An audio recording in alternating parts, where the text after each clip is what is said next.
Trump जो बार बार tariff की धमकी देते हैं, उस टैरिफ की धमकी पर कैसे स्टॉप लगा दिया। देखिए जरा, पीएम मोदी ने एक तीर से कई शिकार कर दिए।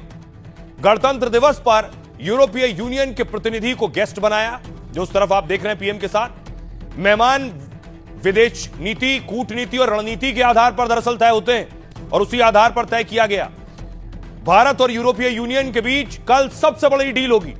ट्रंप के टैरिफ बम को भारत का जवाब माना जा रहा है। भारत और यूरोपीय यूनियन के बीच बड़ा समझौता हो गया है। इससे यूरोप के 27 देशों में भारत बिना टैक्स कारोबार कर पाएगा। भारत और यूरोपीय यूनियन ने इसे मदर ऑफ ऑल डील्स कहा है, यानी सारे समझौतों की मां।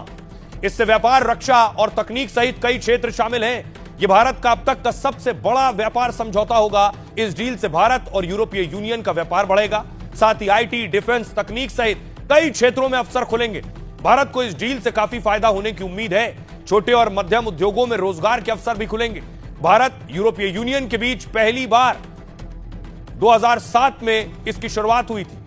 यूरोपियन मार्केट खुलने से भारत को कपड़ा, जूते, चप्पल, रत्न और आभूषण के निर्यात में बढ़ोतरी की संभावना है। यूरोपीय कंपनियों को भारत में ऑटोमोबाइल और पेय पदार्थ, तकनीकी सामान के लिए बेहतर बाजार मिलेगा। शराब, स्पिरिट सहित कई उत्पादों पर टैक्स कम हो जाएगा और इस डील से यूरोपीय कारें भी सस्ती हो जाएंगी। साथ ही इन्हें भारत का बड़ा बाजार भी मिल सकेगा। यह है ताकत। ट्रंप के 50% टैरिफ से भारत को झटका लगा था। ट्रंप ने भारत को रूस से तेल खरीदना रोकने को कहा था। इसके बाद भारत ने कई देशों के साथ समझौते किए। अब यूरोपीय यूनियन से यह डील ट्रंप के लिए बहुत बड़ा झटका है। भारत को ट्रंप टैरिफ से जितना नुकसान हुआ है, उसका 10 गुना सिर्फ इस डील से भारत कमा लेगा। ट्रंप टैरिफ की काट निकालने के लिए बड़ा फैसला हुआ है। 2023-24 में भारत यूरोपीय यूनियन के बीच 12 लाख करोड़ का कारोबार हुआ है, लेकिन इस समझौते के बाद कारोबार बहुत बढ़ जाएगा। ग्रीनलैंड पर ट्रंप की धमकियों से यूरोपीय देश बहुत नाराज हैं।